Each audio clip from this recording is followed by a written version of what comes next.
There is something strange that happens when you watch South Park alone at night. The jokes land differently, the noise settles, and what is left underneath all of it, underneath the chaos and the crude humor and the shouting, is something quieter and much sadder than the show gets credit for. South Park has been on the air for over 25 years. Most people know it as the show that mocks everything and respects nothing, and that is true. But it is also a show that has produced some of the most honest portraits of grief, loneliness, depression, and loss that adult animation has ever made. It just hid them inside the jokes where only the people paying close attention would find them. This is 2 hours of those episodes, the ones that hit differently at night, the ones that stay with you. No loud opinions, no interruptions, just the saddest South Park has ever been, in order, with everything you need to understand why it still matters. Welcome to East Park. Let's begin. Kenny Dies, Season 5, Episode 13, aired December 5th, 2001. There is a moment in this episode where Stan walks into the hospital holding a gift for his dying best friend. He is finally ready. He finally got past his fear and showed up. The nurses and doctors smile at him as he walks through the ward. Everyone congratulates him for being there. The music lifts slightly, and then he turns the corner and finds an empty bed. Kenny was already gone, and his last words, according to Kyle, were asking where Stan was. That is the moment. That is the one that gets people, not the death itself. Kenny had died hundreds of times before this, every week, in every ridiculous way imaginable. He had been killed by cows, by meteors, by his own head catching fire. The whole joke was that it never mattered. He always came back. Nobody was supposed to feel anything, but this time they did. And the reason they did has a lot to do with how Parker and Stone actually built this episode. Because the decision to make Kenny Dies the way it is was not some sudden creative inspiration. It came from a very specific conversation. Parker and Stone were talking with Terry Gilliam, one of the members of Monty Python, and Gilliam told them about an idea the Monty Python group had once discussed but never made. The idea was simple. Do a completely serious episode of the show with no comedy at all. No jokes, no relief, just be completely real and see what the audience does with it. Monty Python never actually made that episode.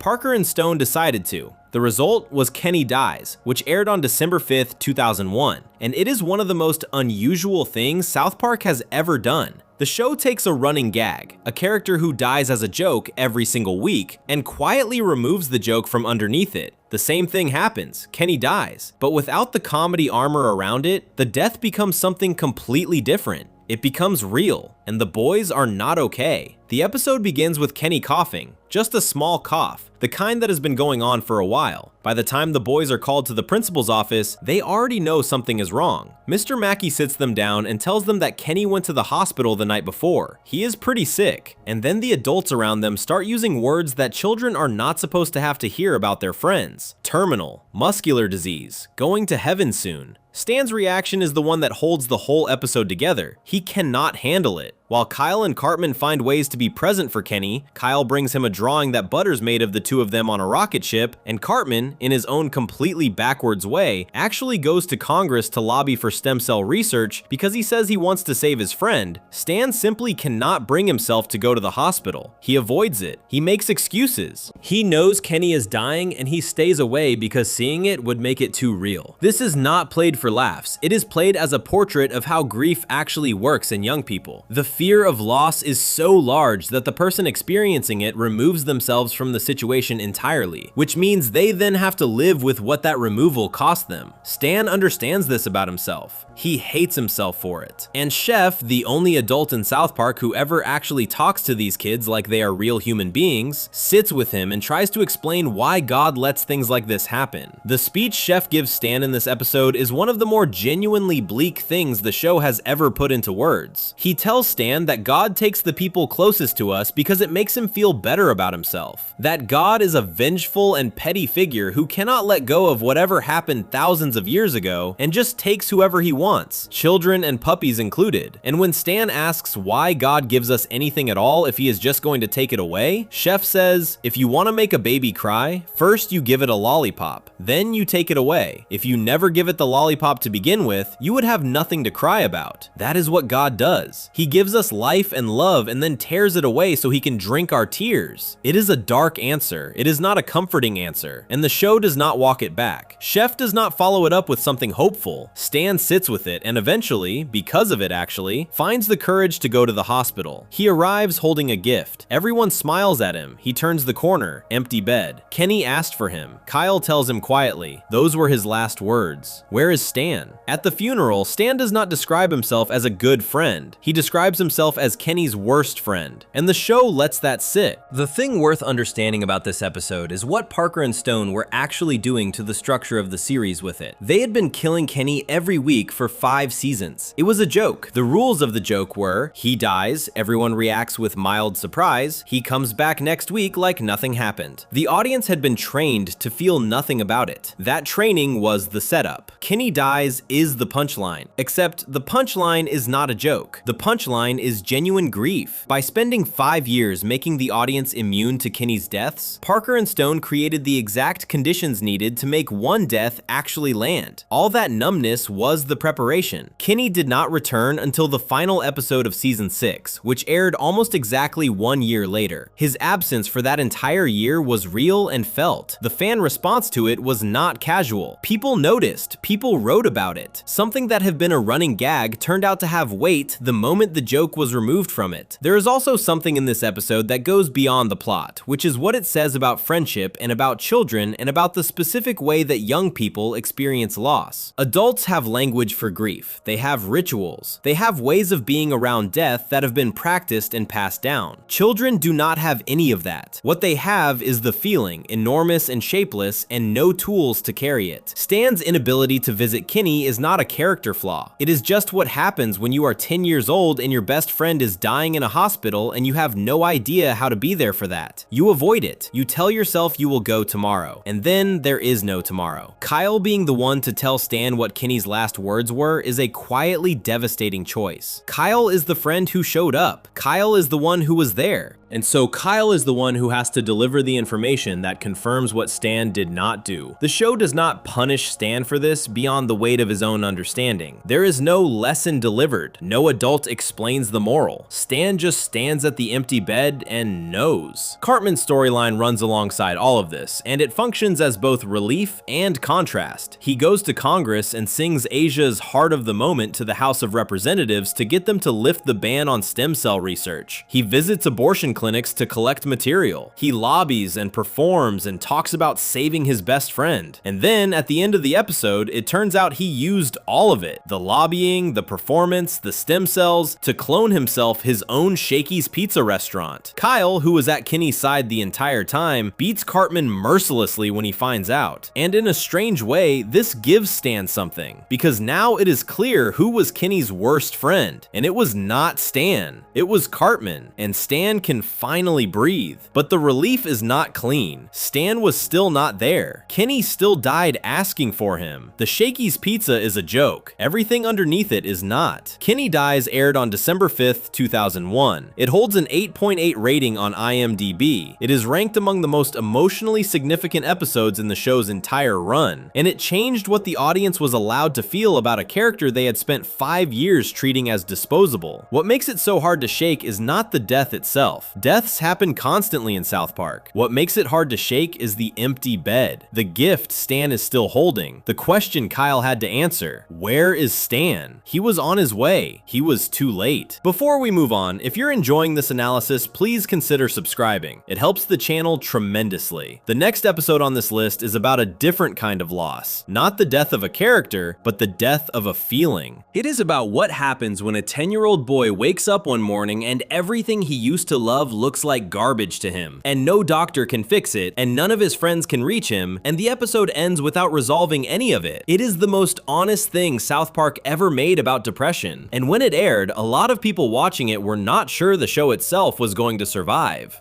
Section 2, You're Getting Old. Season 15, Episode 7, aired June 8th, 2011. Stan Marsh turns 10 years old at the start of this episode. There is a birthday party. His friends are there. His parents are there. Someone gives him a CD. Everything looks normal. By the end of the episode, his parents are separating. His friendship with Kyle is gone. He is sitting alone in a house that is being packed up around him. Fleetwood Mac is playing, and nothing has been resolved. No lesson. No reset. No moment where someone explains what happened happened and how to fix it. The credits just roll over the wreckage. South Park had been on the air for 14 years when this episode was made. In that time, it had ended almost every single episode the same way. Something crazy happened. Someone made a speech, and then everything went back to normal for next week. That was the deal. That was the agreement between the show and its audience. You could watch an episode where Kenny died horribly and know that he would be back. You could watch the town get destroyed and know it would be rebuilt. The reset button always got pressed. This episode does not press it, and the reason it does not press it has everything to do with who made it and what they were actually going through when they made it. Trey Parker wrote and directed this episode by himself. He and Matt Stone had been producing South Park at an almost impossible pace for 15 years. A new episode every week, built from scratch, written on Wednesday, recorded on Thursday, animated across the weekend, aired on Tuesday. That schedule had not changed. What had changed was how Parker and Stone felt about it. In March of 2011, a few months before this episode aired, they told a reporter from The Hollywood Reporter, "I do not know how we are going to do it. It is a nightmare." At the time this episode was broadcast, Stone had just turned 40. Parker was 41. They were no longer the two young men who had built a cartoon out of construction paper and turned it into one of the most watched shows on television. They were middle-aged, they had families, they had spent their entire professional lives doing the same thing, and somewhere in that stretch of time, the thing they had built started to look different to them. Stan Marsh is 10 years old. He turns 10 at the beginning of this episode, and on the night of his birthday, he puts on a CD that one of his friends gave him, a new kind of music called tween wave, and instead of music, he hears something that sounds like excrement, literal sounds of waste coming out of his speakers. He tries other music, same thing. He watches movies, every movie looks like waste. He looks at the people around him, and what comes out of their mouths when they talk looks like waste. He goes to a doctor, and the doctor tells him that this is something that happens, that when people start getting older, things that used to seem good start to seem like garbage, that it is not curable, that it is just what happens.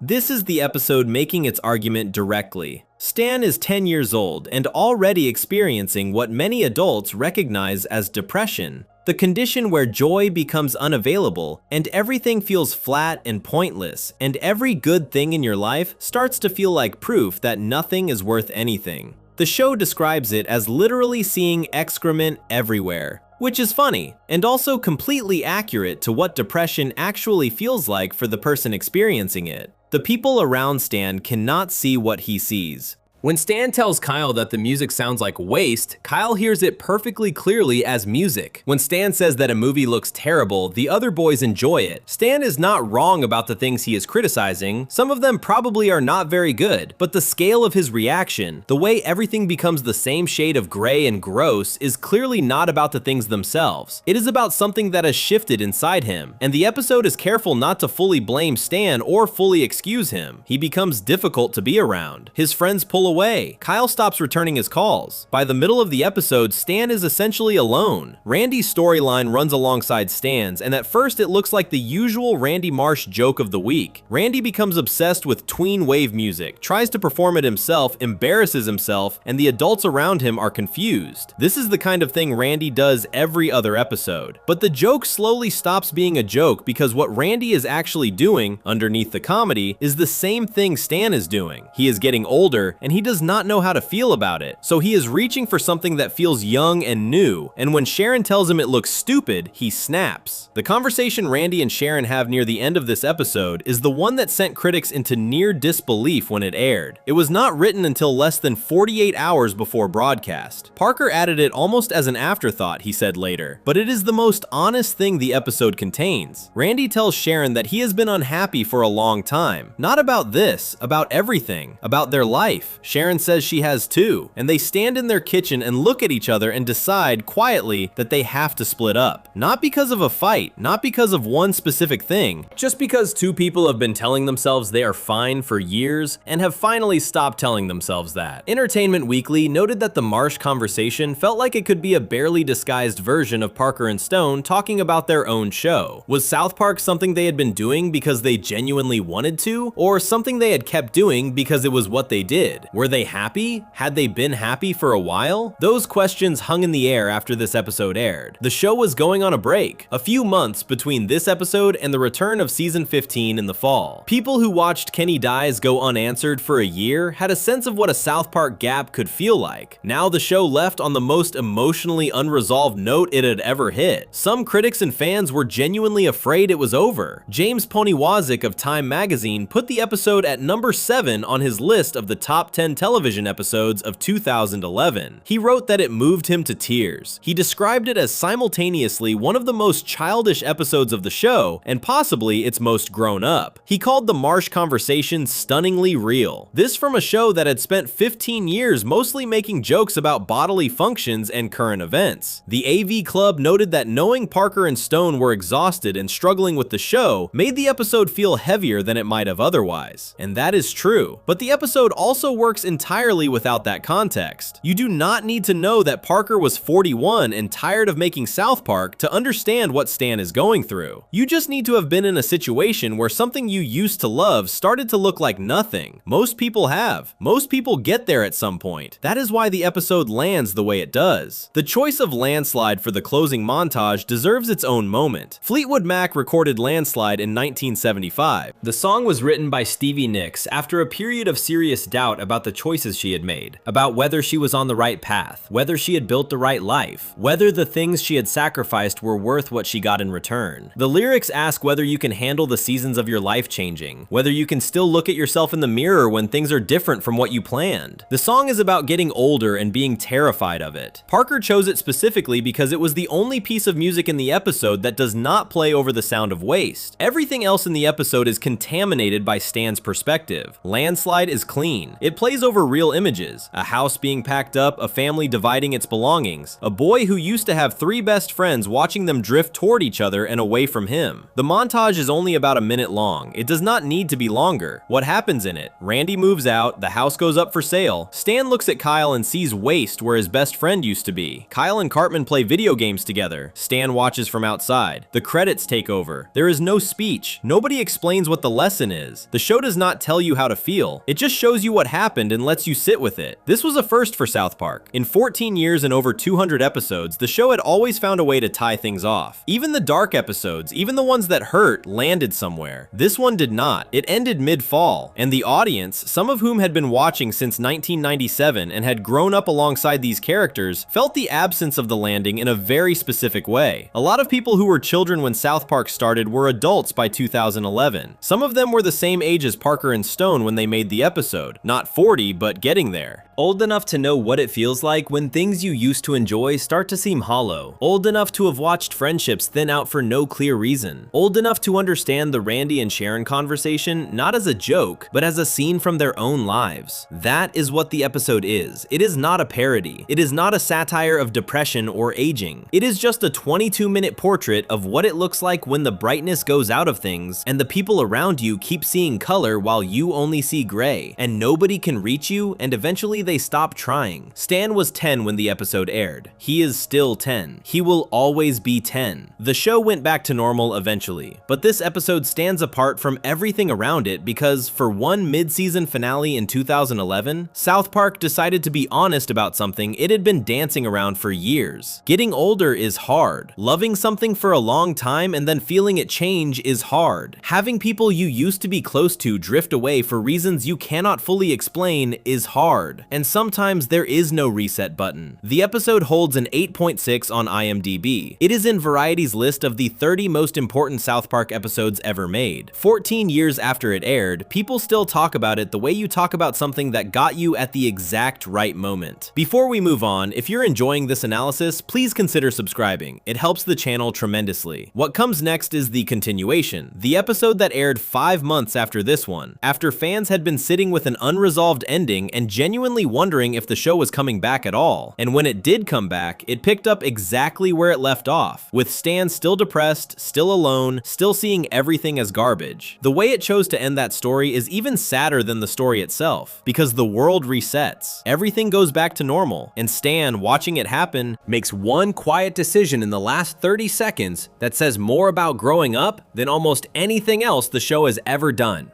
Section 3. Ass Burgers. Season 15, Episode 8, 5 months. That is how long South Park fans had to sit with the ending of You're Getting Old before this episode aired. 5 months of Stan's parents separating. 5 months of Kyle drifting toward Cartman. 5 months of Landslide playing over a house being packed up. 5 months of no resolution, no lesson, no reset button being pressed. When Season 15 returned in October 2011, it picked up exactly where it left off. Stan wakes up in a new apartment. Everything still looks like waste to him. The sounds are still wrong. The colors are still gone. He goes to school and explodes in class out of frustration at something small, gets sent to the school counselor, Mr. Mackey, and sits across from an adult who tells him that his attitude is bringing everyone around him down and that he should probably just snap out of it, which does not work. Stan then asks, quietly, how he is supposed to keep going when nothing makes him happy anymore. And the episode does not answer the question with a solution. It answers it the way real life usually answers it, which is that someone changes the subject, or misunderstands the question, or sends the kid somewhere else to have the problem dealt with. The misunderstanding in this episode is that Stan's depression gets diagnosed as a condition called Asperger syndrome because he received a flu shot the year before, and the doctor in the episode connects the two things. This is the show making fun of the anti-vaccination movement, which was a big cultural argument happening at the time. But the joke lands lightly here because Stan's actual problem, that he is depressed, that he cannot feel things, that the world looks wrong to him, is never really addressed. He gets a label, he gets sent somewhere. The problem does not go away. The place he gets sent is an Asperger's support group, and there Stan meets a group of other people who also see the world as garbage, who also cannot find the color in things, who have, as a group, developed a way to cope with this. They drink, they are alcoholics, and when they are drunk, the world looks normal to them again. The gray lifts, the waste disappears, things seem fine. This is not a happy solution. The show is not presenting it as a happy solution. It is presenting it as the thing some people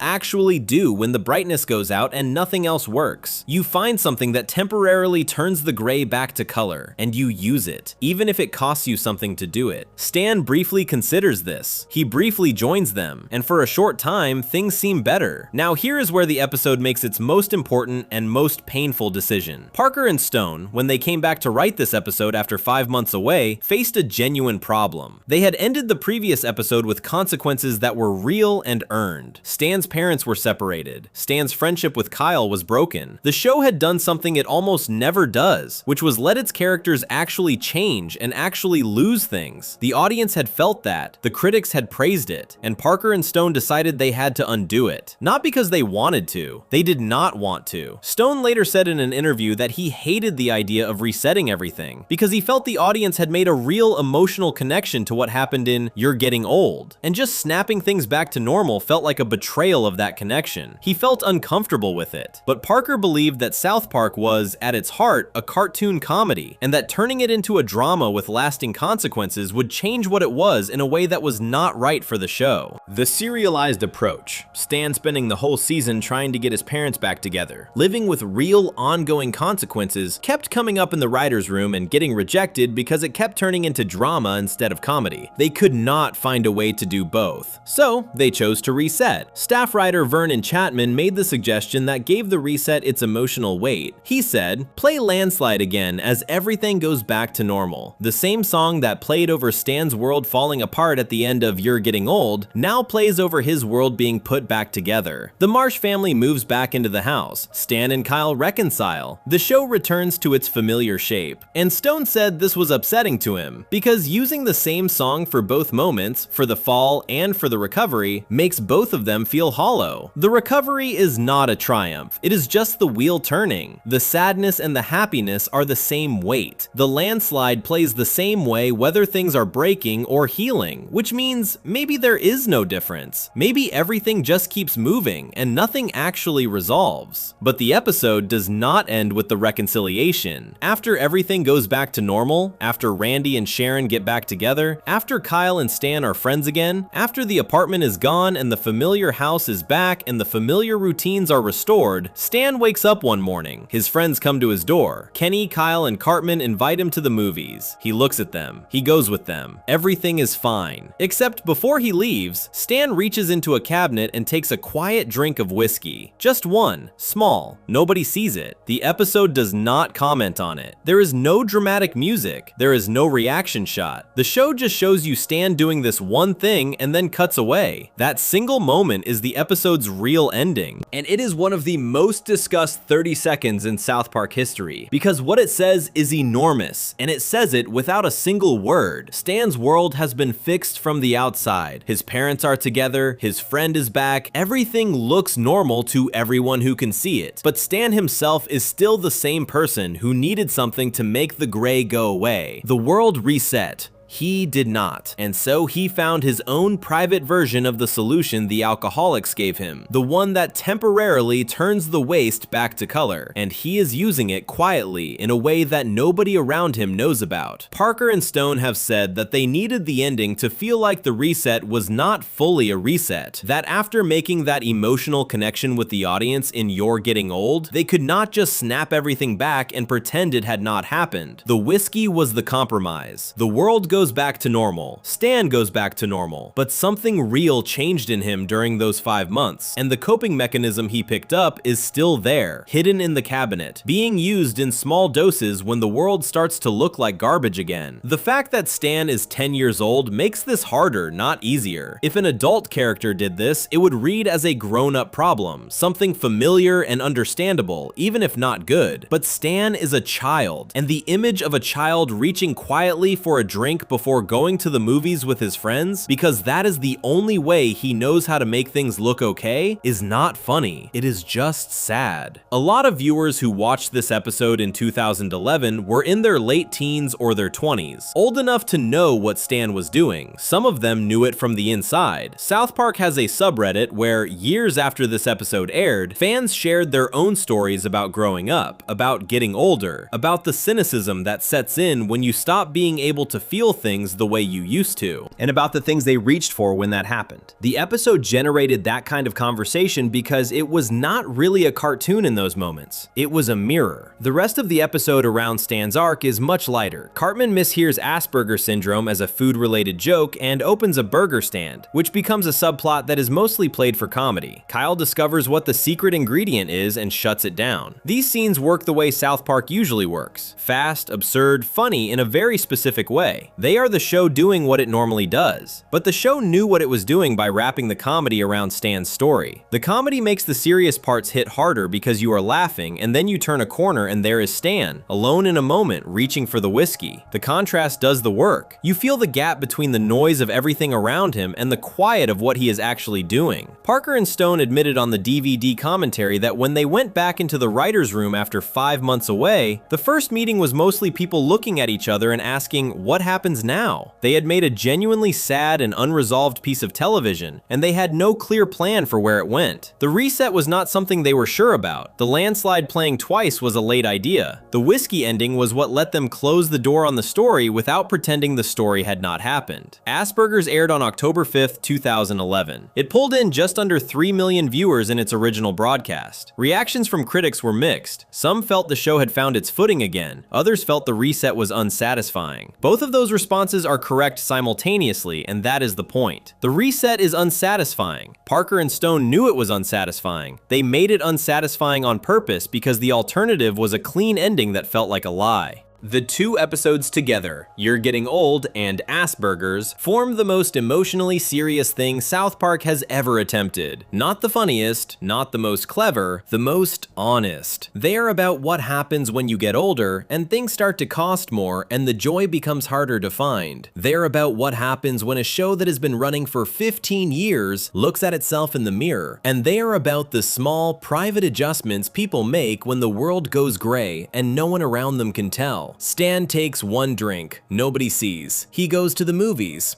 everything is fine. Before we move on, if you're enjoying this analysis, please consider subscribing. It helps the channel tremendously. The next episode on this list is about a loss of a completely different kind. Not a character losing a feeling, but an entire town losing a person they genuinely loved. It is about what happens when a real-world dispute between an actor and a television show bleeds into the story itself, and the character who gets caught in the middle is someone the audience had trusted for 9 full seasons. It is about how a beloved friend can come back to you one day completely changed, and how you try to rescue them, and how sometimes you are too late for that too. Section 4. The Return of Chef. Season 10, Episode 1, aired March 22, 2006. Before this episode aired, Chef had been in South Park for 9 years. 9 years of the boys going to him with questions that no other adult would answer honestly. 9 years of him giving advice that was completely inappropriate for children, but completely correct for human beings. 9 years of soul songs that came out of nowhere and somehow said exactly the right thing. 9 years of being the one adult in South Park who looked at these 4 kids and actually saw them. Chef was voiced by Isaac Hayes. Hayes was a real musician, one of the most respected soul and funk performers of the 1970s, the man behind the theme from Shaft,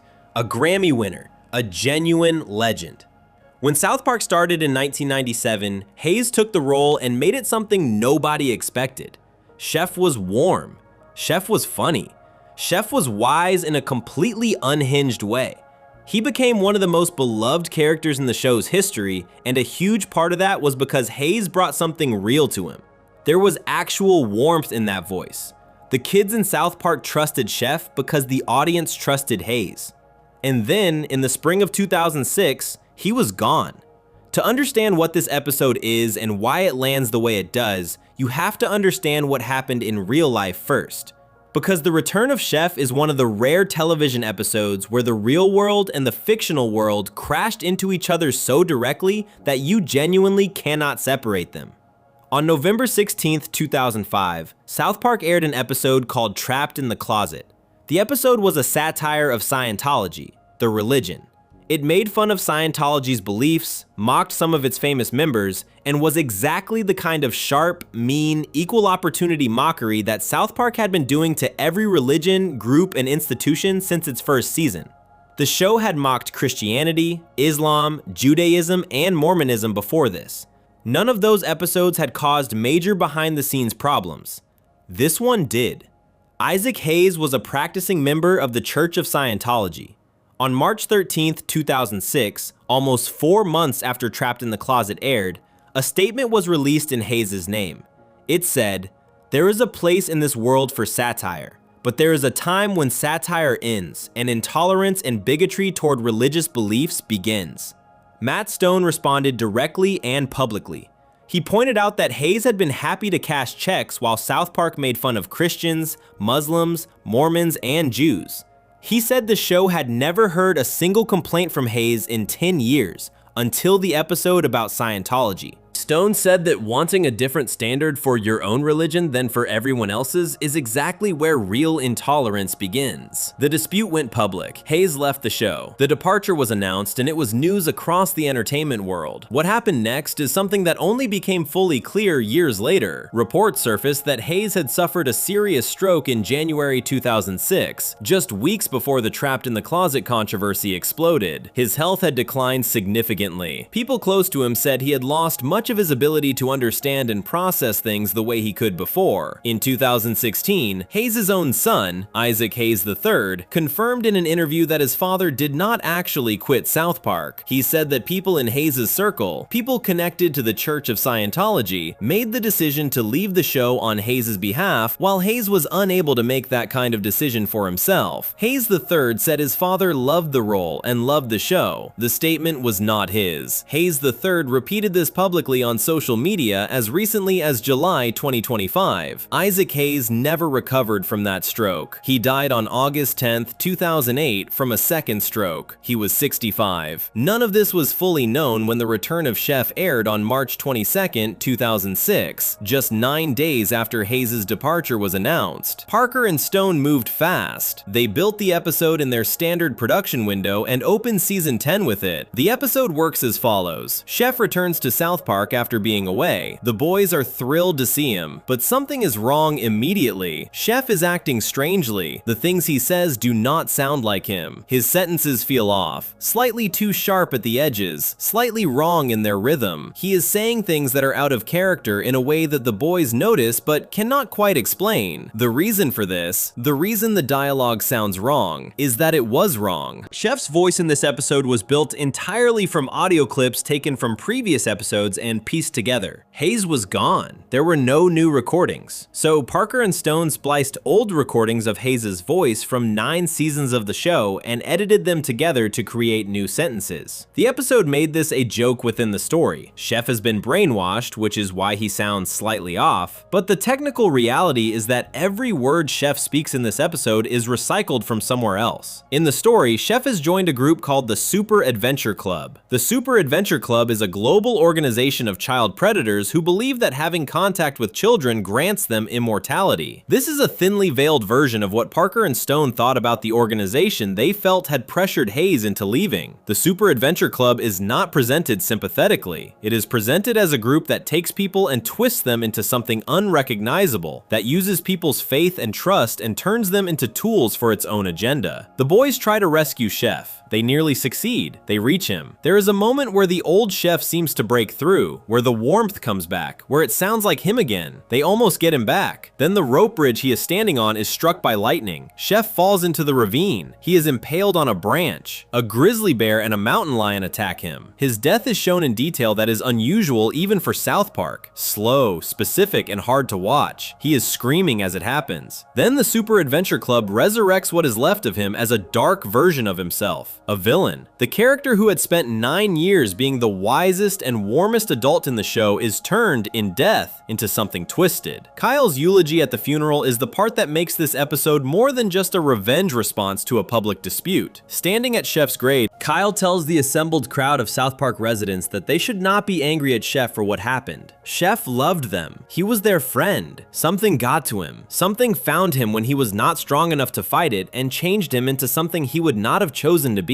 That was not Chef. Chef was the person they remembered, the one who gave advice and sang songs and showed up when they needed him. That person deserves to be mourned. Parker and Stone have said that the eulogy represents how they actually felt about Hayes. Not angry, sad. They believed Hayes was manipulated during a period when he was not capable of protecting himself from being manipulated. The man who showed up in that press release was not the man they had worked with for a decade. That man, the real one, deserved a real goodbye. The episode aired on March 22nd. That date is Kenny's birthday. Whether or not that was intentional, it gives the episode a strange double weight. A day that already carries the shadow of one loss in the show's history now carries another. When Stan and Kyle react to Chef's death, they do it in the exact same way they have always reacted to Kenny's deaths. Stan says, "Oh my god, they killed Chef." Kyle says, "You bastards." The callback is deliberate. The show is drawing a direct line between the loss it is processing now and the ritual of loss it had developed over the previous 9 seasons. But the tone is completely different. When they said it about Kenny, it was a punchline. When they say it about Chef, there is nothing funny underneath it. The episode holds a strong critical rating. IGN gave it an 8 out of 10 and specifically praised the eulogy as something that seemed to reflect what Parker and Stone genuinely felt about Hayes. The episode was called one of the funniest and most memorable of the series by TV Squad at the time of its release. But funny is not really the word that fits when you sit with it. What it is, more precisely, is a goodbye that had to be written under terrible circumstances and still managed to be honest. After Hayes died in 2008, Chef quietly disappeared from the show. He appears in a crowd scene in the opening credits up until season 11, but after that, even that small presence is removed and replaced with the dark version of the character. The show never brought him back. It has been almost 20 years and the door has stayed closed, which, given what Hayes III has said about his father, that he loved the role, that the decision to leave was not his, carries its own kind of sadness. The real Isaac Hayes never got to say goodbye to Chef. Someone else said it for him. There is something in this episode that goes beyond the plot and beyond the real-world drama behind it. It is about what it feels like to lose someone who was a safe and constant presence, and then have them return as something you do not recognize. The grief the boys feel in this episode is not just about Chef dying. It is about Chef coming back wrong. It is about seeing the person you trusted and loved and finding a stranger wearing their face. That particular kind of loss, the loss of someone who is still technically present but not themselves anymore, is one of the most painful things a person can experience. The episode does not have a name for it. It just shows it, and the audience recognizes it. Chef was in South Park from the very first season until this episode. He was one of the original cast. He was the adult who made the show feel like it had a moral center, even in its most chaotic moments. His absence after this episode is felt in a way that the show has never fully addressed, because there is no satisfying way to address it. The last real words Isaac Hayes ever recorded as Chef were from episodes filmed before the Trapped in the Closet dispute. They were repurposed and spliced and turned into something new for this episode, in a voice that sounds almost right but not quite. That small wrongness, the audio that is almost him but not completely him, is its own kind of goodbye. A goodbye made out of pieces of everything that came before, assembled into a final farewell that the man himself never got to give. Before we move on, if you're enjoying this analysis, please consider subscribing. It helps the channel tremendously. What comes next is a very different kind of sadness. Quieter, smaller, and in some ways more personal than any of the episodes covered so far. It is about a 10-year-old boy getting his heart broken for the first time, and another boy getting his heart broken in a completely different way, and what the show decides to say about both of those experiences. It is the episode that introduced the Goth Kids. It is the episode with the most honest thing Butterscotch has ever said, and it ends with a philosophy about sadness that, if you let it, changes how the other episodes on this list feel. Section 5, Raisins, Season 7, Episode 14, aired December 10th, 2003. Wendy breaks up with Stan at the beginning of this episode. That is it. That is the whole setup. A 10-year-old girl tells a 10-year-old boy that she does not want to be his girlfriend anymore. No dramatic reason, no big fight, no villain, just a breakup. The kind of thing that happens to almost every person who has ever been alive. And Stan completely falls apart. Not in a loud way, not in a way that creates explosions or involves the government or ends with someone making a speech about what they learned. He just goes quiet. He stops going to PE. He sits with the goth kids at Benny's, a diner where they drink coffee and write poetry about darkness and talk about how everything is meaningless. He wears dark clothes. He stops being Stan. The episode aired on December 10th, 2003. It was written and directed by Trey Parker. It is the first South Park episode to feature the Goth Kids as characters, and they were almost not in it at all. Parker had written a single throwaway line where Kyle mentions the Goth Kids in passing, and then decided it would be more interesting to actually create them and put them on screen. The Goth Kids, Henrietta, and the boys named Michael, Pete, and the youngest one, Ferkel, became recurring characters across the rest of the show's run, starting from this single decision in a single episode. Matt Stone's connection to the Goth Kids is specific and personal. He remembered from his own teenage years a group of goth-style kids who used to hang out at his local Perkins Diner, a chain restaurant, and drink endless cups of coffee for hours without ordering anything else. He took that real memory and put it into the show as Benny's, where the goth kids sit and drink coffee and refuse to participate in a world they find hollow and fake. The episode also contains a second storyline running alongside Stan's, and that second storyline is where the episode finds its real emotional weight. The boys take Stan to Raisins. Raisins is a restaurant where all the waitresses are young girls dressed in tight outfits, where the whole business model is built on the girls being friendly and flirtatious with customers to get better tips. It is a direct parody of Hooters. The girls are trained, and the episode shows this training explicitly, to make eye contact within 5 feet of a customer, to giggle, to sit down at the table while taking orders, and most importantly, to make physical contact. All of it is performance. All of it is designed to make the customer feel special while extracting money from them. Butters goes to Raisins with the boys and falls completely in love with a waitress named Lexus. Butters is the most innocent character in South Park. He is not naive in a stupid way. He just genuinely believes the best about people. When Lexus smiles at him and sits next to him and tells him he is sweet, Butters does not process this as a transaction. He processes it as connection. He believes she likes him. He He starts spending all of his parents' money at Raisins to be near her. He plans their future together. He invites her over to watch The Exorcist on DVD. He is completely, entirely, without any protection, in love with someone who does not know he exists beyond what he is worth to the restaurant. His parents figure out what is happening before Butters does. They take him to Raisins to meet his girlfriend and watch the whole thing from a distance. And when they try to explain the truth to Butters, that Lexus is not his girlfriend, that she is being paid to be friendly,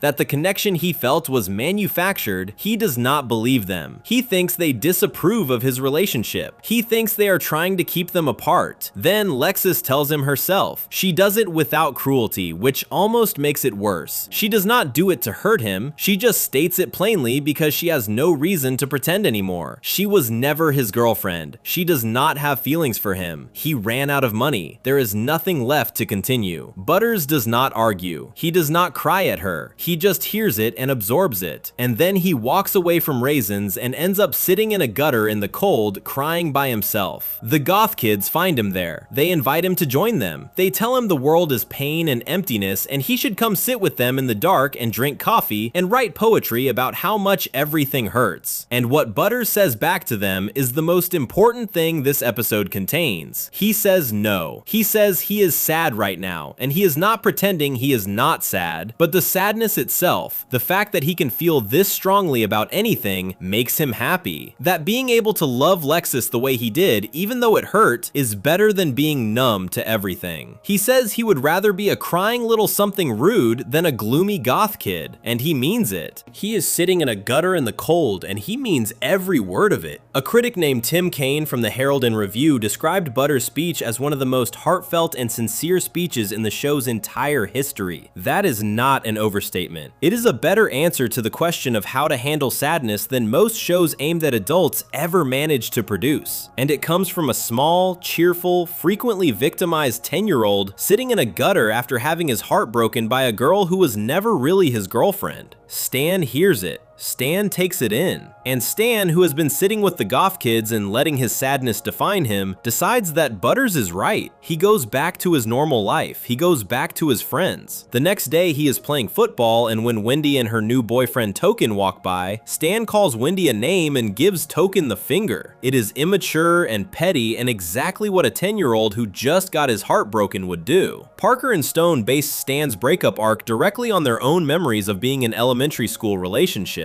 The idea that a relationship at that age could feel world-ending, that losing a girlfriend when you are 10 could genuinely knock you off your feet and make you feel like nothing would ever be good again, was drawn from real experience. They were not making fun of it, they were remembering it honestly. The scenes where Stan tries to get Wendy back and fails at every attempt are built from the specific and awkward reality of being that age and having no tools for this situation. He asks Kyle to talk to her. Kyle gets annoyed and leaves. He asks Jimmy to tell Wendy she is a continuing source of inspiration for him, and Jimmy's speech impediment causes him to keep repeating the wrong part of a word until Wendy thinks Stan is calling her something very rude. He stands outside her window with a boombox playing a Peter Gabriel song, a reference to the film Say Anything, except instead of playing a beautiful love song like the movie, Stan plays Shock the Monkey, which is not romantic at all. And when the window opens, Wendy is standing there with Token. Stan had his big romantic moment and it failed completely. He gives up after that. He joins the goth kids. He becomes someone else for a while, and then Butters says what he says, and Stan comes back. What makes Raisins land the way it does is not the humor, even though the humor is very good. It is the fact that the episode treats both of its emotional storylines with complete seriousness. Stan's breakup is not a joke. Butters getting used by Lexus is not a joke. The show does not point at either of these boys and laugh at them for feeling what they feel. It lets them feel it. And then it offers an answer to the question of what you do with sadness that is quiet and small and easy to miss if you are not paying attention. You feel it, you let it be real, and you notice that the feeling itself, even the hurting part of it, is proof that you are alive and connected to things that matter. The sadness is not the enemy, the numbness would be the enemy. The goth kids who have chosen numbness and dressed it up as depth are the episode's warning. Butters, sitting in the gutter and crying and still being glad that he can cry is the episode's answer. The goth kids returned in multiple episodes after this one. They became part of the show's recurring supporting cast precisely because Parker found something true in them. That specific teenage approach to sadness where you make it your whole identity and call it wisdom. The show never fully mocks them. It just gently suggests through Butters that there is another way. The episode also introduced Wendy dating Token, which became part of the show's ongoing continuity for multiple seasons.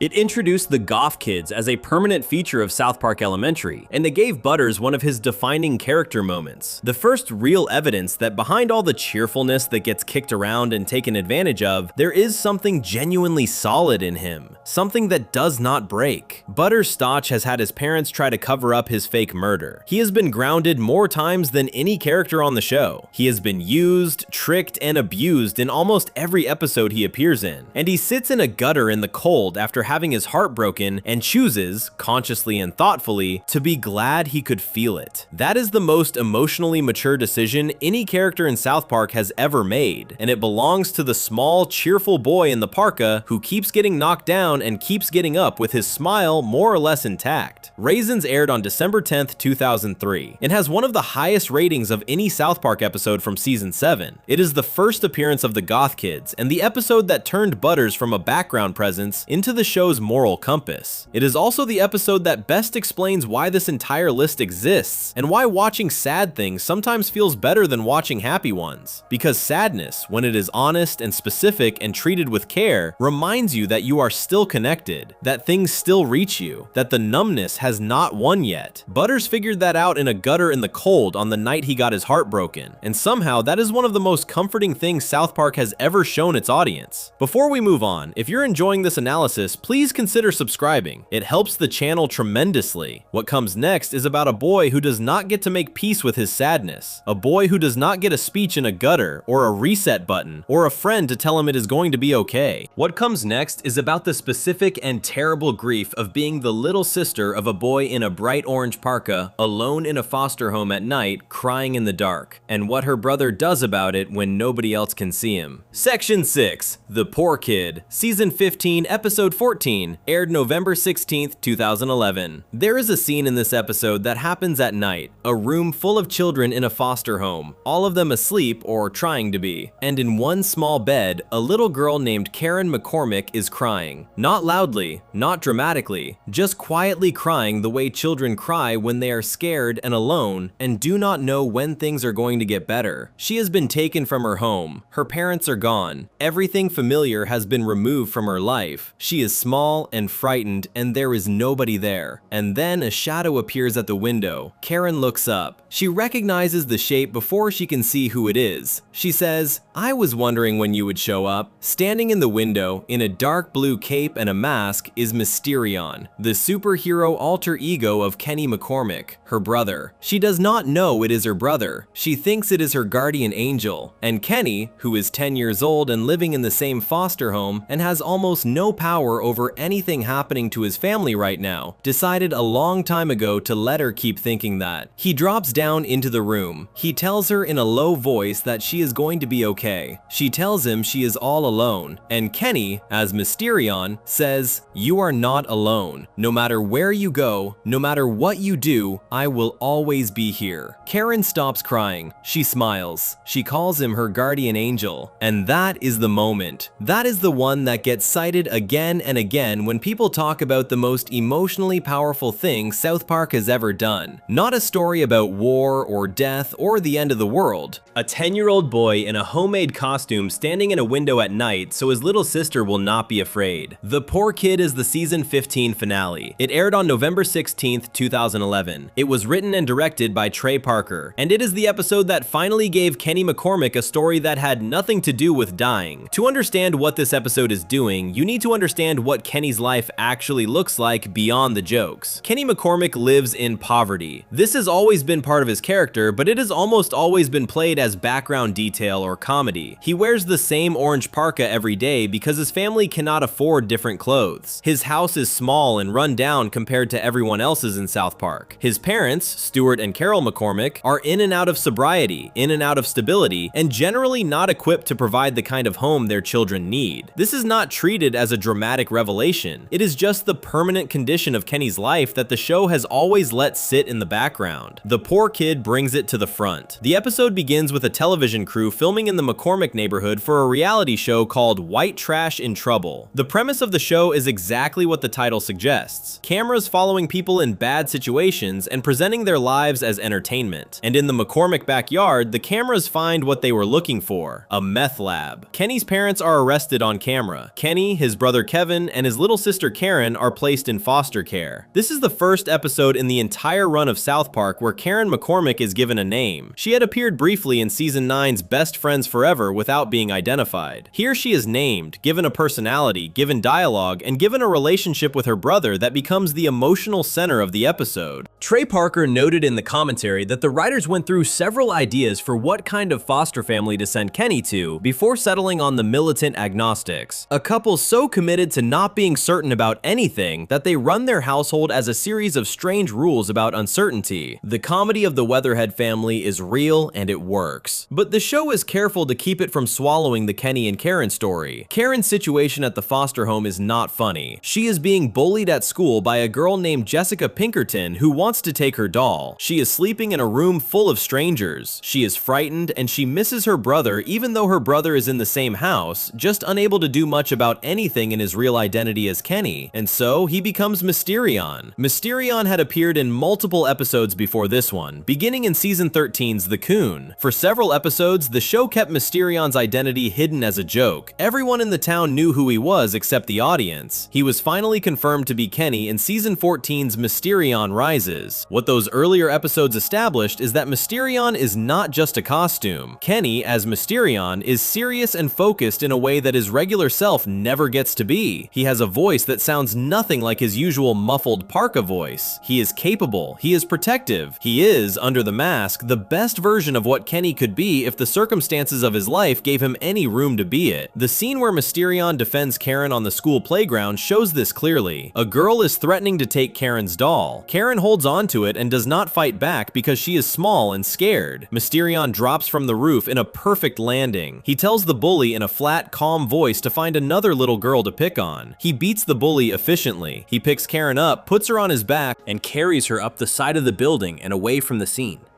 He throws down firecrackers as a distraction.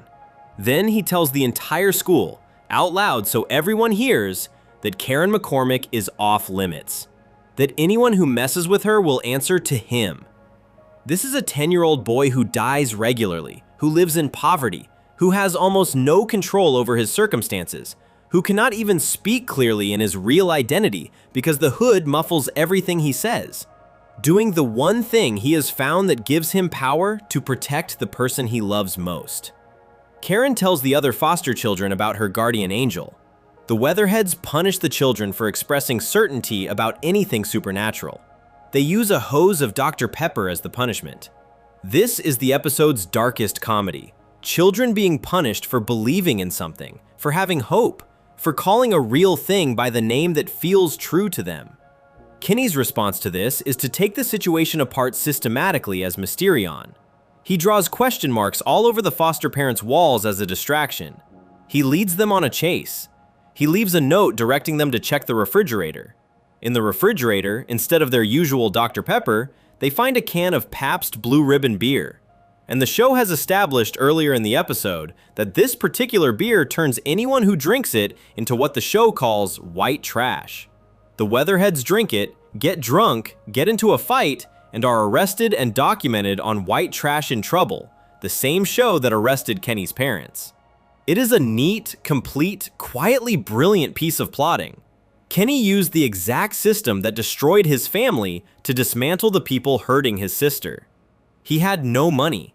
He had no adult allies. He had a costume and a plan, and the specific, desperate creativity of someone who has spent his entire life working around problems that should not exist. Cartman's storyline in the episode runs alongside all of this and is mostly played for comedy. He discovers that with Kenny gone, he is technically the poorest kid at school, which he finds unbearable. He frames his own mother for running a meth lab so he can be sent to a foster home that he assumes will be nicer than his current life. He ends up in the same foster home as Kenny. The comedy of Cartman in the situation works because it is Cartman. His suffering is always somewhat deserved, and his horror at discovering there is a child even poorer than him at the foster home gives the episode its jokes, but the jokes are careful not to crowd out what is happening with Kenny and Karen. The episode is the season 15 finale. It aired 2 weeks after Asperger's, which ended with Stan taking a quiet drink of whiskey. Season 15 had been the most emotionally honest season in the show's history. You're Getting Old, Asperger's, and now this. 3 episodes in one season that took the interior lives of these characters seriously in a way that had rarely been done before. The Poor Kid ends with Kenny and Cartman returning to South Park Elementary after the Weatherheads are arrested and the children are sent back to their parents. The school cheers when Kenny walks in. His friends are glad to have him back. It is a warm moment briefly. Then the giant reptilian bird that the Weatherheads had hypothesized might be God crashes through the roof of the school and eats Kenny. He dies in front of everyone. Cartman, now the poorest kid in school, bursts into tears. It is classic South Park. It is exactly the kind of absurdist ending the show has always used to undercut its own sincerity, but it does not undo what came before it. The guardian angel scene is not made less real by what follows it. The moment between Kenny and Karen in the dark room holds its weight regardless of what the show does afterward. What the episode gives to Kenny as a character is something that the running death gag had always prevented him from having. It gives him a reason. For 9 seasons, he died as a punchline, and then the show stopped using the joke as regularly, and Kenny became a background presence. Still there, still loyal, still in the orange parka, but without much story of his own. The Mysterion episodes in seasons 13 and 14 began to change that. The Poor Kid completes it. Kenny McCormick, as it turns out, is not just the kid who dies. He's the kid who works at a restaurant to buy his sister a doll. He is the kid who puts on a costume at night so his crying sister will feel protected. He is the kid who has never had a fair circumstance in his life and has used every unfair one to take care of the people he loves. He is, quietly and without anyone making a speech about it, one of the most genuinely good characters in the show. The line he says to Karen, "You are not alone, no matter where you go, no matter what you do, I will always be here," is the most unguarded thing Kenny has ever said in the entire run of the series. It is also the truest. He has been saying it with his actions for as long as we have known him. The episode just finally gave him the words. Before we move on, if you're enjoying this analysis, please consider subscribing. It helps the channel tremendously. What comes next is the story of a boy who has the opposite problem. Not a boy who holds his family together from the inside, but a boy who holds his cheerfulness together from the outside, while his family falls apart beneath him in ways no child should have to experience. It is about the most eternally optimistic character in South Park facing something that should, by any reasonable measure, have broken him. And the reason it is so hard to watch is because it does not break him. He just absorbs it. He absorbs it the way he absorbs everything, and that somehow hurts more than if he had fallen apart. Section 7, Butter's very own episode. Season 5, Episode 14, aired December 12th, 2001. The episode starts with Butters being excited about his parents' anniversary dinner. That is the whole setup. His mom and dad have been together long enough to celebrate another year. They are going to Bennigan's, which is Butters' favorite restaurant. He is looking forward to it. He wants the night to go well. He loves his parents, and he wants them to be happy, and he wants to be part of that happiness by helping make the evening special. His mother asks him to follow his father that day and find out what anniversary gift his dad has bought for her. She wants to make sure her gift is at least as good as his. It is a small request. It is a normal kind of thing that families do. Butters agrees immediately because Butters always agrees immediately when someone he loves asks him for something. And then he follows his father into a gay adult theater showing a film called Fisting Fireman 9, and then into a gay bathhouse called The White Swallow. Butters sees all of this. He watches everything. He understands none of it. His father comes out of the theater after 10 minutes, and Butters notes that the movie must have been short. His father had tissues with him when he left, so Butters concludes the movie must have been sad. At the bathhouse, Butters watches men wrestling with each other and figures his dad must just really enjoy the sport. He takes photographs. He takes careful mental notes. Inspector Butters, he tells himself, gets all the facts. Butters. When he gets home and reports back to his mother, he is cheerful and thorough and completely sincere. He describes every location. He describes the theater name. He describes the bathhouse name. He shows her the photographs. He cannot understand why his mother keeps going pale and then paler and then seems like she might fall over. He cannot understand why the room feels wrong. His mother learns from her own son, delivered with total innocence,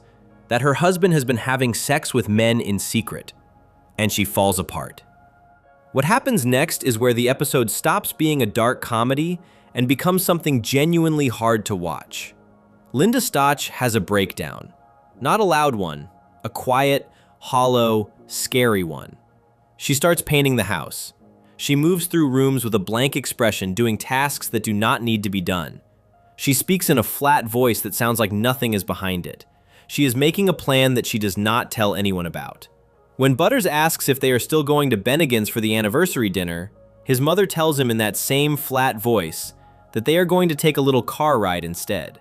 Butters is excited about this. A car ride sounds fun. He gets in.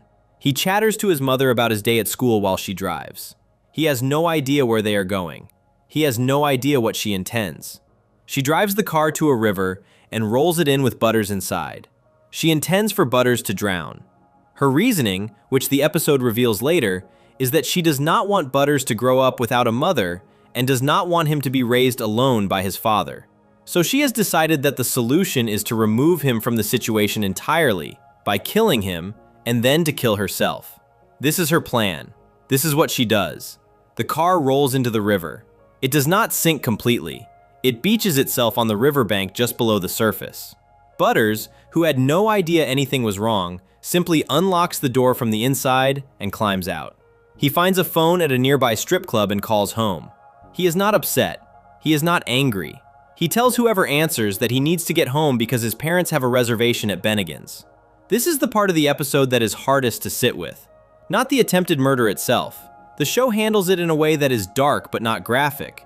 But the fact that Butters does not fully understand what just happened. He knows the car went into the river. He knows he got out. But the gap between what his mother intended and what Butters understood about his mother's intentions is so enormous that it is almost impossible to look at directly. She tried to kill him. He called home because he did not want to miss the dinner reservation. Meanwhile, his father Stephen has come home and found his wife gone and Butters gone and realizes what she might have done. He calls her. She tells him she killed Butters. He is horrified. He is also immediately focused on covering it up. Both parents agree to tell the police that Butters was kidnapped. They invent a suspect. They give the suspect a name. The episode then builds a whole additional layer of satire about how quickly the media and the public latch onto the kidnapping story and turn it into a national event, with the parents being welcomed into a community of other parents whose children were taken by the same invented suspect. This is where the show is doing two things at once, making sharp jokes about media coverage of missing children cases and also building a portrait of two parents so focused on protecting themselves that they have completely stopped thinking about their son. Butters makes his way home by himself. He walks through the woods at night, past a creepy gas station, through places that should terrify a small boy. The gas station attendant warns him that the last people who walk through those woods had to resort to eating each other to survive. Butters thanks him politely and keeps walking. He is scared. He keeps going anyway. He is always scared. He always keeps going anyway. This is the central fact of Butters Stotch as a character, and this episode is the first place where it is shown as clearly as it ever will be. When Butters arrives home, his parents are in the middle of an argument. They turn around and see their son standing in the doorway and they stop. His mother, who has spent the entire episode in a hollow, terrifying blankness, collapses into real tears. She cannot speak. She is looking at the child she tried to kill, who is standing in front of her, alive and completely unaware of what she tried to do. Butters looks at his crying parents and says, "Gee, you are really upset. Did something bad happen?" The episode then turns on a hinge. Butters had told his mother about his father going to the bathhouse the first night because he did not understand what he was seeing. Now, watching his parents cry and argue, he starts to put pieces together. His father sits him down and explains that sometimes adults tell small lies to protect the people they love. He asks Butters not to tell his mother what he saw. Butters nods and says that will not be a problem at all. He already told her everything. His father goes pale. The episode builds to both parents finally finally confessing everything publicly. They go outside and tell the truth to everyone waiting there, about the bathhouse, about the attempted murder, about the fake kidnapping story, about all of it. And Butters watches this happen and processes it, and then turns to Stan, Kyle, and Cartman, who are standing nearby, and says something that is this episode's real conclusion. He tells them that he is probably scarred for life. He tells them they are all going to make fun of him for this. He tells them that he now understands that sometimes lying really is for the best, and then he goes inside for dinner. Parker and Stone said in the DVD commentary that this episode was written specifically to introduce Butters as the new fourth member of the main group, after Kenny was written off the show following Kenny Dye's one episode earlier. They needed an episode that established Butters fully, showed who he was, showed what he came from, showed why he was the way he was. They built this as his origin story. What the origin story reveals is that Butters Stotch is cheerful and good and kind and eternally willing to believe the best about people, not because his life has been easy, but because his life has been the opposite of easy, and he has chosen cheerfulness anyway. His parents are not good parents. They are not evil. The episode is careful about this. They love Butters in their own broken way, but they are also deeply selfish people who respond to their own crises by making things worse, and then covering the damage up and hoping nobody notices. Butters has been shaped by this his entire life. He has learned to be small and agreeable and not to ask for too much. He has learned to interpret the world charitably even when the evidence suggests he should not. He has learned to walk through dark woods at night toward a home where bad things happen and keep his chin up, because what is the alternative? The episode holds a 9.0 on IMDb. It is one of the highest rated episodes in the show's entire run, and it earned that rating not because it is the funniest or the most clever, though it is genuinely funny in a very dark way, but because it established something true about a character that the show would return to again and again for the next 20 years. Butters gets knocked down more than anyone else in South Park. He is grounded constantly, used as a pawn constantly, hurt and tricked and left behind constantly, and he keeps getting up. Not because he is unbreakable, but because he has decided, somewhere deep down that the episode hints at but never fully explains, that getting up is what you do, that the alternative is something worse than whatever just happened to you. He absorbs his mother trying to kill him and comes home asking about dinner reservations. He watches his family fall apart in public and concludes that lying is sometimes for the best. He is scarred for life, as he says, and he knows it, and he walks inside anyway. That is not strength in the way the word usually gets used. It is something quieter and harder to name. It is the specific kind of endurance that belongs to children who did not get to choose their circumstances and have learned to build something livable inside of them regardless. Butters' very own episode aired on December 12, 2001. It was the season 5 finale. It introduced one of the show's most lasting characters, and it did it by showing the full weight of what that character carries and letting him carry it without making it a tragedy. It is sad in the way that real things are sad. Not dramatically, not loudly, just steadily and without an easy resolution. He probably is scarred for life. He goes inside anyway. Before we move on, if you're enjoying this analysis, please consider subscribing. It helps the channel tremendously. What comes next is the episode that takes everything gentle and hopeful and removes it entirely. It is the episode with no lesson and no reset and no Butters speech at the end. It is about a small boy with cancer watching a hockey team that was supposed to save him lose in the most brutal and lopsided way possible. It is the episode that Parker and Stone have said they rushed and hated and also have never apologized for. And the reason it is on this list is not because it is great television. It is because it is the specific kind of sad that feels like a door being closed in your face. And sometimes that is exactly what you need to fall asleep to. Section 8, Stanley's Cup, Season 10, Episode 14. Aired November 15th, 2006. Stan Marsh is having a terrible week before the hockey even starts. His bicycle gets towed because he has not been doing his paper route properly. He goes to the council to appeal for it back, and they give him a deal. Coach the local Park County Pee Wee hockey team and you get the bike back. Stan knows nothing about hockey. He does not particularly want to learn, but he needs the bike, so he agrees, and he shows up to meet his team. The team is a group of kindergartners, small children who have never played hockey before and have no idea idea what they are doing. They cannot skate properly, they cannot hold their sticks properly, they fall over constantly, they do not understand the rules. They are not a hockey team. They are a collection of very small people who have been given equipment that is too big for them and told to play a sport they have never seen. And one of them, a boy named Nelson Brown, has terminal cancer. Nelson is not the focus of the episode the way that, say, Kenny is the focus of Kenny Dies. He does not have many lines. He does not give speeches. He is just there, small and sick and determined to play, which he does badly because he is 5 years old and has cancer. His presence in the episode does the same thing that very sick children do in real life, which is create a kind of weight around everything they touch. Every scene Nelson is in is heavier than it would be without him. Every joke Stan makes about the team being terrible lands differently because one of the players is dying. Stan does not want to be doing this. He makes that clear throughout the episode. He did not sign up to be a hockey coach. He did not sign up to be responsible for anyone. He is a child himself, being asked to guide other children through a sport he does not understand, under the pressure of a sick teammate who the show never lets the audience forget about. The episode is a direct parody of The Mighty Ducks, which is a 1992 film about a lawyer who is forced to coach a terrible youth hockey team and eventually turns them into winners through hard work and belief. The Mighty Ducks follows a very specific template that audiences know well: the underdog team that everyone writes off, the reluctant coach who finds purpose through the kids, the growing bond between them, the big game where everything comes together at the last moment. South Park uses every piece of that template. It sets up every beat. It walks you through the whole structure of the underdog sports story, and then it destroys every single part of it. The rival team is coached by a man named Gavin who is aggressive and unpleasant and whose team beats Stan's kids every time they play. This is not unusual for the early parts of a Mighty Ducks style story. The bad guy always seems unbeatable at first. The audience keeps waiting for the turn, the moment where Stan finds his coaching voice, the moment where the kids start to improve, the moment where the underdog story starts going the way underdog stories go. That moment does not come. The team does not improve meaningfully. Stan does not find his coaching voice. Gavin's team remains completely dominant, and then the actual scheduled game falls apart when the other team does not show up, which should be good news. A forfeit, a win by default, the bike back, Nelson gets his miracle. Instead, the Colorado Avalanche, a real professional National Hockey League team, offers Stan's Pee-wee team the chance to play in their arena during the intermission of the real NHL game against the Detroit Red Wings. It is presented as an honor. It is presented as an opportunity. The whole setup of the episode has been moving toward a big game, and here is the big game. The Detroit Red Wings destroy Stan's kindergartners. Not metaphorically. The professional hockey players, fully grown adult athletes, do not ease up on the small children in front of them. The kids are beaten. They are knocked over. They are hurt. The gap between what the episode has been setting up and what actually happens in the arena is so enormous and so fast that it takes a moment to register that the show is serious. There is no last-minute comeback. There is no heart of a champion moment. The Red Wings lift the Stanley Cup and celebrate excessively while Stan looks on in shock. Nelson is watching from the hospital. He has been told that if his team wins, he might get better. Whether this is medically true or just something kind adults said to give him something to hope for, the episode does not clarify. What it shows is Nelson in the hospital bed with the game on television, watching the score get worse and worse. And then Nelson says he has no hope. And then Nelson dies. That is the ending. No lesson, no reset. Nelson is dead. The team lost badly. Stan does not get any clarity or growth from the experience, and the episode is over. Parker and Stone have a complicated relationship with this episode. They have said clearly that they rushed it, that season 10 was running out of time and they needed to finish the season, and this was the result of that pressure. They have gone on record saying they hate the episode, but they have also defended its ending in commentary, with Parker saying they thought it was really sweet and weird and that most people did not get it. The honest version of both of those things being true at the same time is probably this: they made an episode that was not fully developed and that has real problems as a piece of craft, but the ending, Nelson dying, the team losing, nothing being redeemed, was a genuine creative choice that they stood behind even as they admitted the rest was rushed. Cartman and Kenny are completely absent from this episode. Kyle appears in only one scene. It is almost entirely a Stan episode, which makes it feel quieter and more isolated than most South Park episodes. The usual group energy is gone. It is just Stan, alone with a responsibility he did not ask for, in a story that refuses to reward him for trying. The episode is hated by a significant portion of the South Park fanbase. It sits as one of the lowest rated episodes among regular viewers. People found the ending cruel rather than honest, mean rather than dark, and and felt that Nelson deserved better than being used as a prop for a genre deconstruction. These are not unfair criticisms. Nelson is barely a character. He exists to be sick and to die, and to make the ending land harder than it would without him. The show does not give him much beyond that. But here is what the episode does that almost nothing else on this list does. It removes hope entirely. Every other episode on this list, even the saddest ones, contains something that functions as a counterweight. Kenny Dies has the memory of friendship. You're Getting Old has the beauty of the landslide sequence. The Return of Chef has Kyle's eulogy. The Poor Kid has the guardian angel scene. Raisins has Butters in the gutter. Even Asperger's, with its bleak whiskey ending, contains the temporary relief of a world that at least looks normal from the outside. Stanley's Cup has nothing like that. Nelson watches the game from a hospital bed and loses hope and dies. The Red Wings celebrate. Stan stands there. The credits roll. There is no music that softens it. There is no speech that makes sense of it. The genre that was set up to protect the audience from exactly this outcome, the underdog sports story, one of the most comforting templates in all of popular storytelling, gets used as a vehicle to deliver the opposite of what it promises. That is a very specific kind of sad. It is the kind of sad that comes from being set up to expect comfort and then having the comfort removed at the last second. The audience was promised the Mighty Ducks. They got something that is almost the exact negative image of the Mighty Ducks. The underdog loses. The sick kid dies. The reluctant coach learns nothing. The credits roll. Parker and Stone have also said, slightly separately from their commentary on the episode, that they only rushed it to get through the season. This is worth sitting with. The most relentlessly bleak ending in South Park history was at least partly produced under deadline pressure. The nihilism was not entirely planned. The emptiness was not entirely crafted. Some of it was just what happened when two exhausted writers ran out of time and made a choice they could not take back, which somehow makes it more honest rather than less. A carefully constructed, hopeless ending is a philosophical statement. A rushed, hopeless ending might just be the truth. Nelson Brown dies in a hospital watching his team lose on television. The game ends. The Red Wings celebrate. Stan is in the arena, and he looks like someone who went to do a small favor and ended up standing in the wreckage of something much larger than he understood when he agreed to it. He did not sign up for any of this. He just needed his bike back. The episode aired on November 15th, 2006. It was the season 10 finale. It is widely considered one of the most controversial and disliked episodes among the regular audience. Parker and Stone have said they hated it, and also that they thought it was sweet and weird and that nobody got it. Both things are true. It is a bad episode in some important ways. It is also doing something real, something about the cruelty of hope and the specific betrayal of a story that promises you an ending it is not going to give you. And in the context of this list, among episodes about grief and loss and the quiet ways that things do not work out, it earns its place. Not every sad story has a Butters in a gutter at the end. Not every loss gets a eulogy. Not every sick child gets a miracle. Sometimes the Red Wings win and the credits roll, and that is the whole thing. Before we move on, if you're enjoying this analysis, please consider subscribing. It helps the channel tremendously. What comes next is quieter than this. Much quieter. It is not about a child dying or a team losing or a world ending. It is about an old man sitting in a room who cannot remember what his dog looked like. His dog who he loved, whose face he can no longer hold in his mind no matter how hard he tries. And it is about his grandson sitting across from him listening to that and not being able to fix it,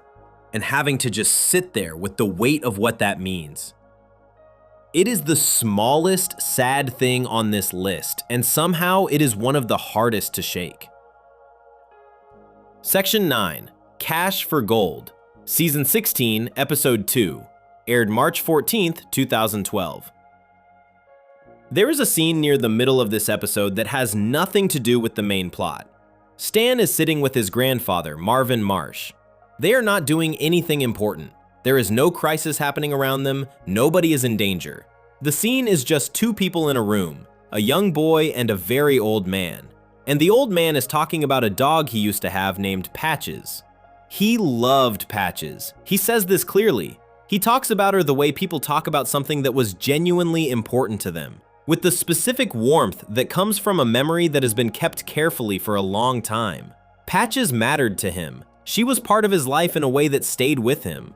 And then he says that he can no longer remember what she looked like. He tries. You can see him trying. He reaches for the image the way you reach for a word that is right at the edge of your memory.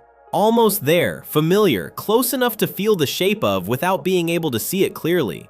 The face of his dog. The specific way she looked. Gone. Not gone like he forgot. Gone like a door that used to be there has been quietly sealed over, and now there is just a wall where it was.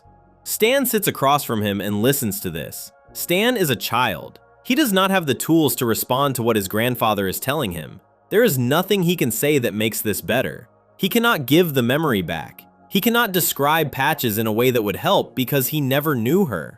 He can only sit there and be present while his grandfather describes a loss that is small in the way that only the most personal things are small, specific and irreplaceable and invisible to anyone who is not the person experiencing it. This scene is the emotional center of Cash for Gold. The rest of the episode is a broader comedy about the predatory home shopping industry and the way it targets elderly people. That story is sharp and funny and does what South Park does well. It takes something real and unpleasant about the world and pushes it until it becomes absurd. But the Marvin and Stan scenes are something else. They are the episode being honest about what it is actually dealing with underneath the satire. Marvin Marsh has appeared throughout South Park since the early seasons. His forgetfulness was originally played as a running joke. He calls Stan by the wrong name, Billy instead of Stan. He thinks Shelly is still a baby when she is actually a teenager. He confuses the present with the past. These moments were funny for a long time because they were handled lightly and quickly and the show moved on. At some point across the seasons, without the show making a formal announcement about it, the jokes stopped being funny. The same behavior that was a quick gag in season 2 had, by season 16, accumulated enough weight that it no longer read as comedy. Marvin was not occasionally confused anymore. He was consistently, progressively, and irreversibly losing his connection to the world around him. The show had slowly shifted the framing without changing the facts, and the audience felt it without being told to feel it. Cash for Gold makes it explicit. Marvin has Alzheimer's disease. This is stated directly in the episode, not hinted at, not softened. The diagnosis is named, and the episode then builds its story around what that actually means for the people who love someone with that condition. What it means for Stan specifically is that his grandfather is still physically present, still in the same room, still talking, still himself in the broad outlines, but the interior connection is fragmenting. Marvin does not always know where he is. He does not always know who he is talking to. He gives Stan a bolo tie as a gift in this episode, a piece of jewelry he believes he has chosen carefully, that he presents with genuine love and genuine pride. The bolo tie is, in reality, cheap jewelry purchased from a home shopping network that preys on elderly people with cognitive decline, charging enormous amounts for things worth almost nothing. Marvin does not know this. He thinks he gave Stan something meaningful. He is proud of it. The episode uses this as the entry point for its broader satire. Stan looks up the bolo tie and discovers the chain of exploitation behind it. Elderly people being sold overpriced jewelry through television shopping channels that run around the clock and are specifically designed to appeal to people who are alone and confused and looking for connection. The business model depends on vulnerability. It depends on people like Marvin, people whose grip on their circumstances has loosened enough that the friendly voice on the television feels like a friend, and the purchase feels like a way to do something meaningful for someone they love. Parker and Stone built the satire carefully, and it works. The home shopping industry, the cash for gold shops that buy back the jewelry at a fraction of its cost, the cycle of money flowing away from elderly people who cannot fully track what is happening. All of it is identified and mocked with the precision that South Park uses when it is genuinely angry about something. Stan calls the home shopping channels and tells them what they are doing. He calls the cash for gold shops. He explains the cycle to anyone who will listen. He is righteously and clearly correct. But the satire is not what this episode is remembered for. The satire is the container. What is inside it is Marvin and the dog he can no longer picture. The Patches scene lands the way it does because of what it is describing. Not death, not the loss of something physical, the loss of a memory. The loss of the internal image of something that was loved. This is a particular kind of grief that does not get talked about much. The grief of losing access to your own past. Not the past itself, which is gone for everyone in time, but the ability to see it. The ability to hold a specific face in your mind and know exactly what you are looking at. Marvin knows that Patches existed. He knows he loved her. He knows the feeling that goes with her. What he has lost is the image, the specific look of her, and that gap between knowing something something mattered and being unable to picture it is one of the things that Alzheimer's takes from people, and it is one of the things that is hardest to watch from the outside. Stan watching his grandfather describe this has almost nothing to say. There is no response that helps. The disease does not care about responses. It does not get better because someone sat with the patient and was kind. It just continues doing what it does, which is taking things quietly and continuously and without any malice, just taking things that cannot be replaced. The Watch Mojo list of the top 10 saddest South Park moments included this scene. Not the broader episode, not the satire, specifically this scene. An old man describing a dog he can no longer picture to a grandson who cannot give the picture back. What makes it specific to South Park, as opposed to just being a sad scene about dementia that could appear in any show, is the context of who Marvin is and who Stan is. Marvin has been calling Stan Billy for years. The joke was that he could not remember his own grandson's name. The laugh was in the gap between who Stan actually was and who Marvin thought he was talking to. Now that gap is not a joke, it is a symptom, and the scene about Patches makes retroactive sense of everything that came before it. He was not just occasionally confused, he was always losing ground. The Billy joke was the early edge of something that was going to keep going. Stan has watched this happen across his entire life. He has grown up with a grandfather who was always a little lost. He has heard his own name replaced with a stranger's name more times than he can count. He has understood at some level for a long time that Marvin is not going to get better. And now he is sitting in a room listening to Marvin describe the face of a dog that is gone from his memory, and understanding that this is what it looks like from the inside. This is what it costs. The episode does not turn this into a lesson. Stan does not make a speech about what he learned from his grandfather. Marvin does not have a clear moment of recognition where he looks at Stan and knows exactly who he is, and says something that makes everything feel resolved. The show does not do that. It does not give them a movie moment at the end. It gives them a conversation about a dog, and the weight of that conversation, and then it moves on. The macabre ending of the episode, which involves a chain of events that ends with the Home Shopping Channel host being instructed to shoot himself, a dark joke that the show circles back to several times, is very much a South Park ending. Dark comedy resolving the satire storyline, while the emotional storyline from the Marvin scenes sits unresolved in the background. The two things coexist in the same episode the way they often coexist in real life. Something absurd and something genuinely painful happening at the same time, with no clean boundary between them.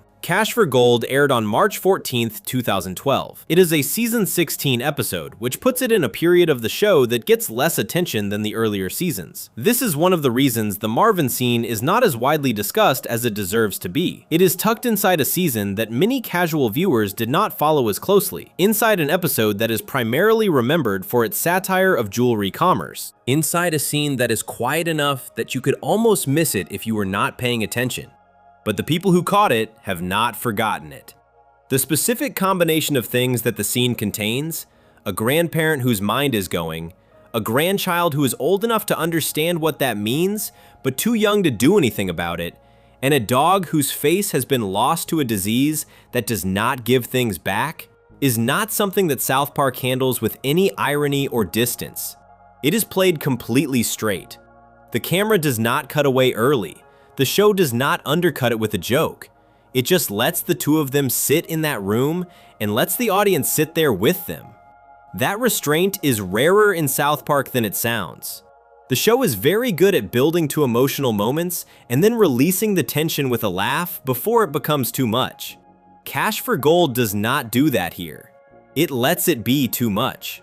It lets the scene go on long enough to actually land, and then it moves into the next part of the story and leaves the Patches scene where it is, doing its quiet work in the background of everything that follows.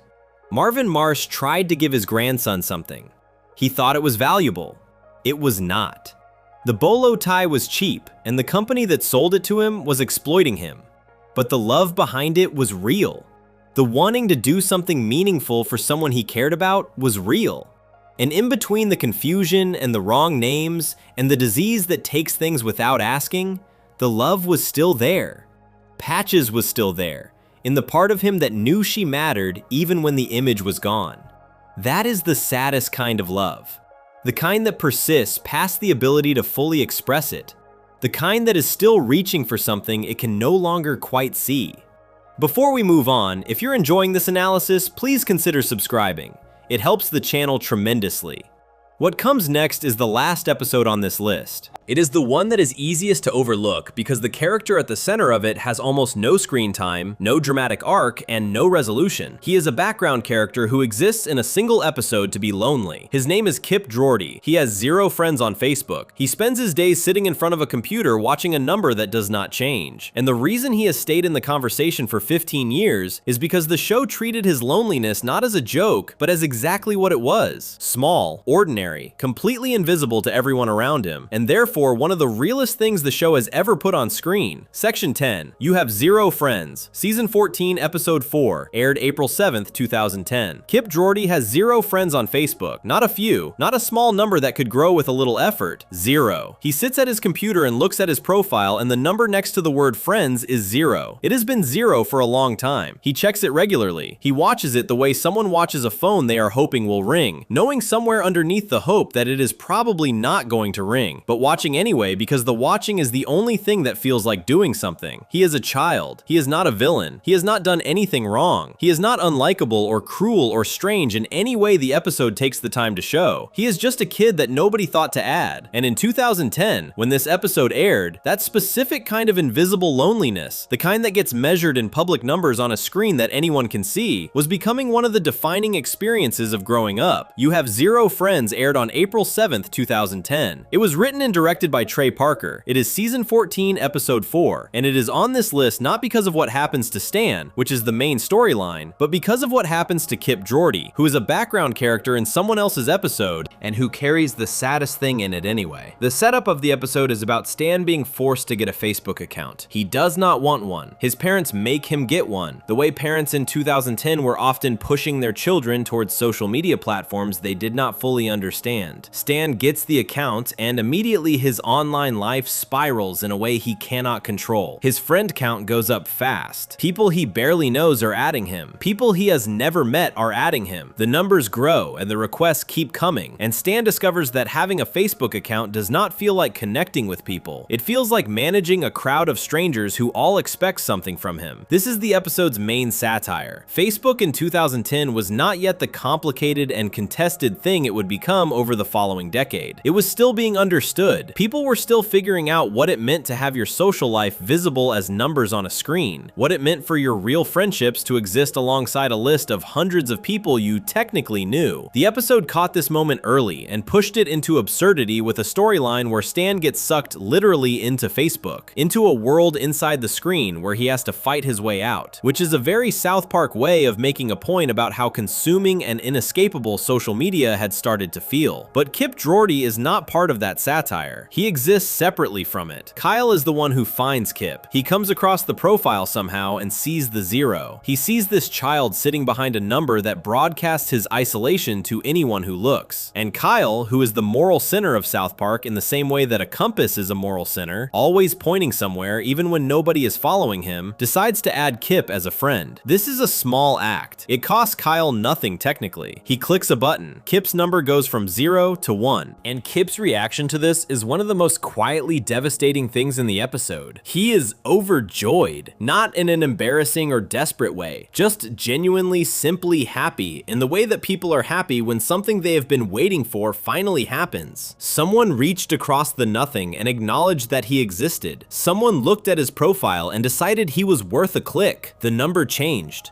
It is 1. It is only 1. But it used to be 0, and now it is 1, and that difference is enormous to him. The problem is that Kyle's act of kindness has immediate social consequences. His other friends see that he has added Kip Jordy. They see who Kip Jordy is. The kid with no friends. The kid nobody adds. The kid who sits at 0. And in the social logic that children and teenagers apply to these situations with a brutality that most adults have forgotten, being friends with the kid nobody wants makes you less less desirable yourself. Kyle starts losing friends. His own friend count goes down. People remove him. The association costs him something real in the social currency of his age group. This is not an exaggeration of how social media works. It is a description of how social media works. The platforms built around public counts of who follows who friends who endorses who, create a visible market for social value. Being associated with someone at the bottom of that market lowers your position in it. The cruelty is not personal, it is structural. Nobody has to intend to hurt Kip. The system does it automatically. Kyle holds on for a while. He keeps Kip as a friend. He does not immediately remove him when the social pressure starts. This is worth noting because it shows what the episode thinks of Kyle. He is not someone who abandons people the second it costs him something. He tries. He stays with the decision he made, but the pressure accumulates and eventually, facing the loss of his own social standing in a way that starts to affect his real daily life at school,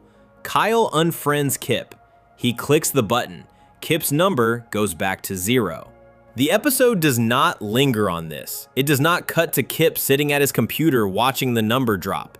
It does not show his face.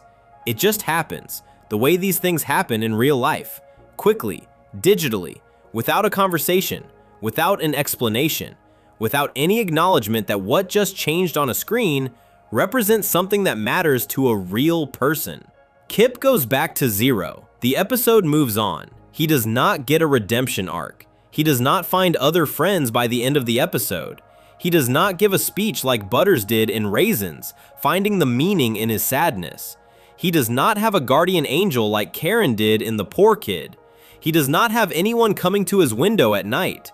He just goes back to 0, and the episode ends, and Kip Jordy is never seen again in the series. The reason this episode belongs on this list, and the reason it has been discussed by South Park viewers for 15 years, is precisely because of that lack of resolution. Every other episode on this list ends with something. A memory, a goodbye, a lesson, a swig of whiskey that means something even if it is not hopeful. Kip Jordy ends with a number going back to 0. That is the whole thing. There is no softening of it.